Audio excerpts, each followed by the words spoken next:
Saudara, demi mengejar investasi untuk ibu kota Nusantara, Presiden Joko Widodo bertolak ke Uni Emirat Arab. Sebelumnya, Presiden mengungkap ada bos properti dari Uni Emirat Arab yang berinvestasi di IKN dengan nilai yang sangat besar. Pemerintah terus mengupayakan investasi asing untuk pembangunan ibu kota Nusantara. Hari ini, demi menjajaki potensi investasi di IKN, Presiden Joko Widodo bertolak ke Abu Dhabi, Uni Emirat Arab. Menurut Presiden, salah satu yang akan dibahas dengan pemerintah Uni Emirat Arab adalah soal investasi IKN. Jokowi juga mengklaim akan ada nota kesepahaman antar kedua negara. Siang hari ini saya dengan delegasi terbatas akan melakukan kunjungan kenegaraan ke Abu Dhabi, Persatuan Emirat Arab.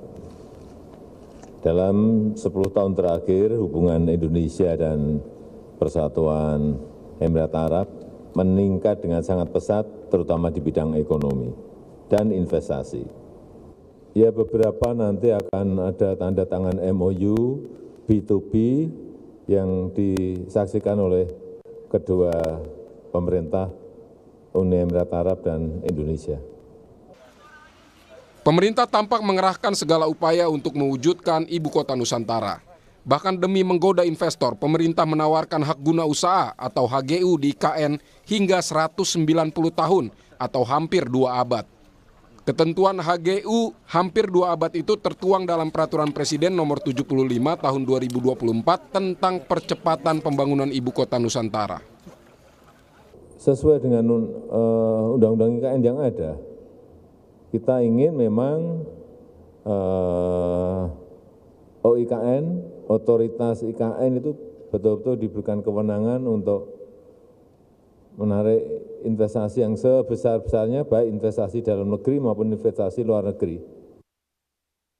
Dalam pasal 9 ayat 1 disebutkan otorita IKN memberikan jaminan kepastian jangka waktu hak atas tanah melalui satu siklus pertama dan dapat dilakukan pemberian kembali satu siklus kedua kepada pelaku usaha yang akan dimuat dalam perjanjian.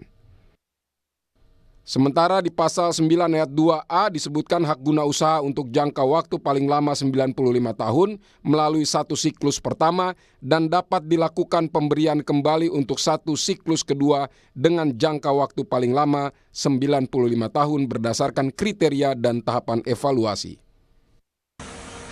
Menteri Investasi dan Kepala Badan Koordinasi Penanaman Modal Bahlil Lahadalia mengklaim infrastruktur klaster pertama di IKN hampir rampung. Menurut Bahlil, investor asing akan masuk saat pembangunan IKN klaster kedua. Adapun kawasan inti pemerintahan akan dibangun dengan dana APBN dan kawasan lainnya menggunakan investasi dari luar. Menyangkut investasi pada klaster pertama, di klaster pertama ini adalah semacam kalau istana itu sarinanya lah ya, sarina menteng, itu semuanya PMDN, semuanya investasinya PMDN. Kenapa PMDN? Karena kita pikir bahwa ini klaster yang sangat inti. Nanti klaster keduanya baru ada investasi asing, PMA-nya. Dan investasi kemarin saya di DPR saya sampaikan bahwa untuk pada klaster pertama totalnya semua PMDN, tidak ada PMA untuk klaster pertama. Nanti klaster kedua baru PMA. Kenapa itu? Karena ini kita ingin klaster pertama karena tempatnya sangat strategis harus dimiliki oleh orang Indonesia semua. Nanti klaster keduanya baru asing. Pemerintah saat ini terus mengejar pembangunan IKN untuk persiapan upacara kemerdekaan 17 Agustus mendatang. Presiden Joko Widodo dan Presiden terpilih pemilu 2024 Prabowo Subianto rencananya akan melakukan upacara di ibu kota baru. Tim Liputan Kompas TV. Saudara, untuk membahas upaya pemerintah memburu investor luar negeri demi pembangunan IKN, kita akan bahas bersama tenaga ahli utama kantor staf Presiden, Johannes Joko, dan juga ekonom dari Center of Economic and Law Studies, Nailul Huda. Mas Huda, Mas Joko, selamat malam. Selamat malam Mbak Livi, selamat malam Mas Huda, selamat malam para pemirsa Kompas TV. Saya ke Mas Joko dulu ya Mas Huda. Mas Joko, pertanyaan pertama saya, jadi siapa investor dari Uni Emirat Arab yang katanya akan berinvestasi di IKN dalam jumlah yang cukup besar?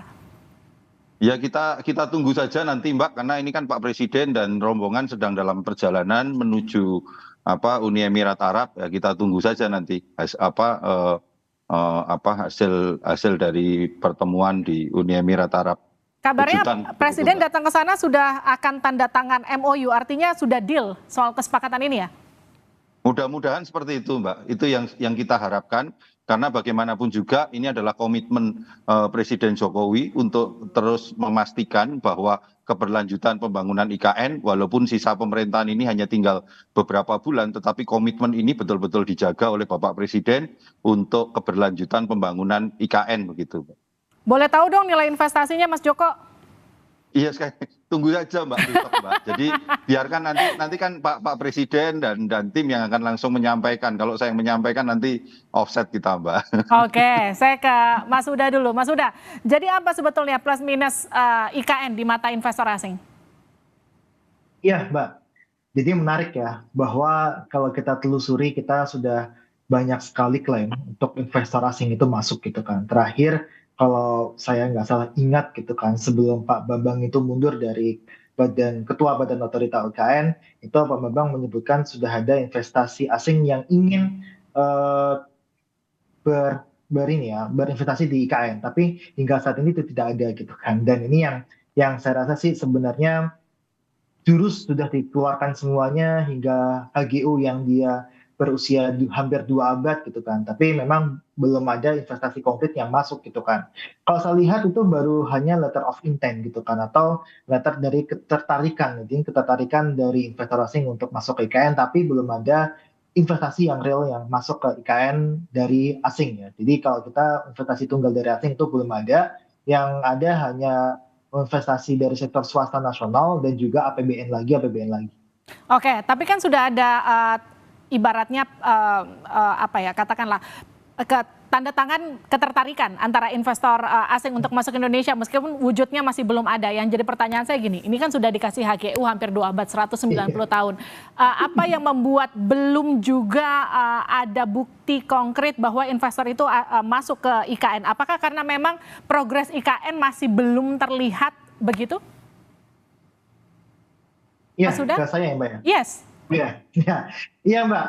Jadi menarik nih kalau kita lihat sebenarnya kan letter of intent itu kan dia ya semacam tantangan yang memang menunjukkan ketertarikan saja gitu kan, tapi belum tentu dia juga ingin masuk ke IKN gitu kan. Ya. Kita tahu ada beberapa investor asing yang dulu menunjukkan ketertarikan. Kita dulu ada SoftBank yang ingin masuk ke sana, kemudian ada beberapa investor asing yang ingin masuk ke IKN juga, tapi mereka sudah ada letter of intent, tapi mereka tidak kunjung untuk menanamkan modalnya ke IKN. Itu kan bahkan SoftBank itu mencabut akhirnya kan. Nah ini yang saya sampaikan bahwa ini walaupun sudah ada undang-undangnya tentang IKN yang ada di Kalimantan, tapi ini masih wait and see-nya masih cukup tinggi, Mbak. Terutama kalau kita lihat dari sisi ekonomi politiknya. Ekonomi politiknya ini kan belum tentu untuk ini ya, untuk dilanjutkan atau tidak gitu, Mbak Livi. Jadi ini faktornya sangat banyak, tentunya dari ekonomi politik di dalam negeri. Gimana Mas Joko? Yang pertama Mbak, framing menyesatkan itu coba saya ingin klarifikasikan dulu lah, dijelaskan dulu lah mengenai HGU 2 abad begitu. Itu kan sebenarnya kalau kita lihat itu ada tahapan-tahapannya Mbak. Yang pertama HGU itu ada 3 tahapan, dari mulai tahapan pemberian hak 35 tahun, perpanjangan itu 25 tahun, lalu ada pembaruan 25 tahun. Itu disebut satu siklus. Tetapi waktu perpanjangan dan pembaharuan 25 tahun pertama itu tidak serta-merta langsung diberikan, Mbak. Tetapi itu ditunggu 5 tahun dulu. Bahwa kalau memang ada komitmen, kepastian dan efektivitas dari izin itu diberikan, maka baru menjadi disebut satu siklus. Nah, satu siklus itu untuk nanti memberikan kepastian kalau sudah berjalan sesuai dengan aturan dan segala macam, itu dimungkinkan untuk diperpanjang menjadi 2 siklus 180 tahun. Jadi sekali lagi ini kan framingnya kalau tadi dibicarakan kesannya HGU itu diberikan itu seolah-olah 180 tahun gelondongan langsung gitu kan. Padahal tidak seperti itu. Ada tahapan-tahapannya, kemudian ada syarat-syaratnya yang rigid yang itu memang dijaga. Itu yang pertama. Yang kedua Mbak, terkait masalah investor, ya tentu investor sampai hari ini memang belum bergerak. Karena apa? Karena seperti yang disampaikan juga oleh Pak Bahlil bahwa saat ini fokus pembangunan itu adalah di klaster pertama. Ya. Klaster pertama itu di kawasan inti pusat pemerintahan, di mana memang anggarannya sebagian menggunakan APBN dan juga masuknya investor pemodal dalam negeri. Jangan salah Mbak, sudah dilakukan kurang lebih 3 kali groundbreaking, nilainya juga tidak kecil, hampir sekitar 45 triliun. Artinya yang harus kita lihat, pembangunan ibu kota Nusantara ini bukan sesuatu yang bim salah bim dalam kurun waktu pendek harus jadi, tidak, tapi ini butuh waktu. Dan dalam waktu dan timeline itulah sekarang ini terus dikawal oleh pemerintahan Presiden Jokowi. Nah itu yang kemudian jadi pertanyaan saya, timelinenya itu kan beberapa kali mundur terus ya Mas Joko, seperti misalnya Pak Jokowi akan berkantor di bulan Juli, tapi Pak Jokowi sendiri katakan ini masih 15% secara keseluruhan ya, ini pernyataan Pak Jokowi baru saja. Gini, 15% itu kalau dilihat ibu kota Nusantara secara utuh seluruhnya. Ya, begitu, secara Mbak. Keseluruhan.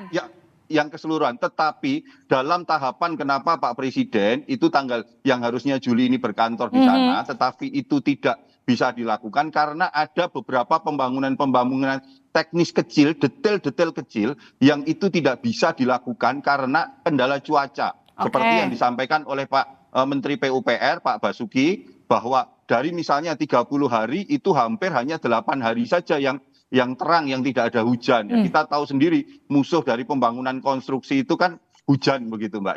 Ini hal-hal yang kecil, tetapi detailnya bahwa hampir kurang lebih sekitar 90% sarana tahap pertama untuk pembangunan kawasan inti pusat pemerintahan itu mudah-mudahan itu di Agustus itu sudah bisa terpenuhi semua begitu Mbak. Sehingga artinya sebelum 17 Agustus Pak Jokowi akan berkantor di IKN?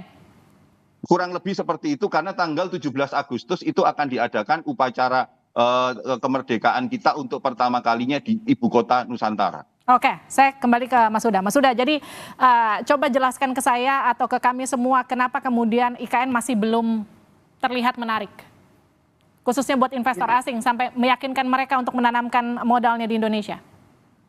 Ya, yang pertama seperti ini Mbak.